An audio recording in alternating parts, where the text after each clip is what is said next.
اطلب العلم أخي فهو درب به نور به ترقى به تحيا عالما حرا فخور اطلب العلم أخي فهو درب به نور به ترقى به تحيا عالما حرا فخور. Je vais aller sur l'autoroute, c'est droit, mais en cours de route, parfois il va y avoir une tempête de neige.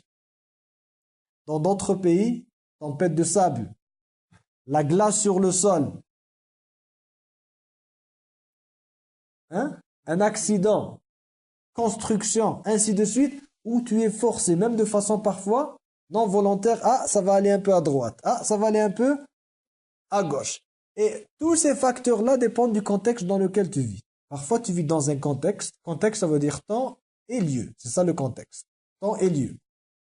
Tu vis année telle, dans tel lieu, dans le monde. Ça peut avoir un grand impact. Parfois, le chemin de la droiture dans ton contexte, il est pas mal clean. C'est rare qu'il y ait quelque chose comme ça, un petit tempête. Et parfois, c'est plein. Le fitaine, c'est une après l'autre, et l'une après l'autre, et l'une après l'autre. Mais toi, même quand ça dérive un peu, le plus important, c'est que tu restes toujours sur le même chemin en général. Que tu partes pas à droite ou bien à gauche. Que tu ne quittes pas complètement l'autoroute. C'est clair? Donc là, il dit, alayhi salatu wassalam, istaqimu walan tuhsu. Dans un autre hadith, qui nous donne un peu le même sens, mais avec une image. Il dit, alayhi salatu wassalam, fasaddidu وَقَارِبُوا وَأَبْشِرُوا. Qu'est-ce que ça veut dire saddidu? Qaribu, abshiru. On va pas faire la traduction mot par mot, on va donner un exemple. C'est mieux, pour comprendre mieux. Vous avez le jeu où tu cibles un dartboard. Tu cibles avec des flèches et tu joues comme ça. N'est-ce pas? Ils mettent ça pour les jeunes, les adolescents, etc. dans leur chambre. Et ils mettent ça. Donc, là, tu as un point rouge au milieu. Je pense que c'est rouge, c'est ça? Un point rouge au milieu. Ça, c'est la cible idéale. Puis après ça, ils vont te mettre, je pense, un cercle vert et un autre bleu, noir. Deux, trois cercles comme ça qui sont un peu plus larges. Ça veut dire atteignables plus facilement. C'est quoi le truc? Je connais pas les détails techniques du nombre de points qu'on te donne, c'est pas important. Mais je sais que ça veut dire que tant que tu es à l'intérieur de ces cercles, c'est acceptable. Tu gagnes des points. C'est clair? Donc, saddidu wa qaribu, c'est ça. Toi, tu sais que tu n'es pas qualifié pour atteindre le centre. C'est rare que ça va arriver. Mais quand tu cibles où?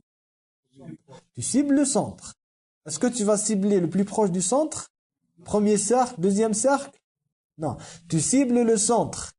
Mais une fois que tu vas avoir le résultat, une fois que tu as jeté, tant que tu es à l'intérieur des cercles, de la zone acceptable, tu vas dire alhamdulillah, mes 3 points, mes 4 points, mes 5 points, ça importe peu. La même chose, tu fais le commerce, tu as un commerce, tu as une entreprise. Tu vas te dire cette année, Inch'Allah, mon objectif, faire monter les ventes de 10%. Tu as travaillé toute l'année dur sur ça.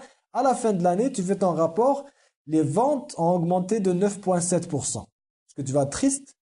Non, tu vas célébrer, tu vas dire alhamdulillah. Ça veut dire que tu es sur la bonne voie. C'est clair. C'est ça le sens de saddidu wa qaribu.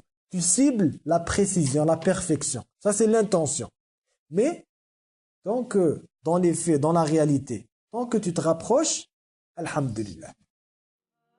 يا هل الخير يلي تاخذون النصيحة اسمعوا علمنا صح وافلحوا بالنصايح كم من عالم عاشت وراحت جريحة من كثر قوله في النوم ترى العمر رايح.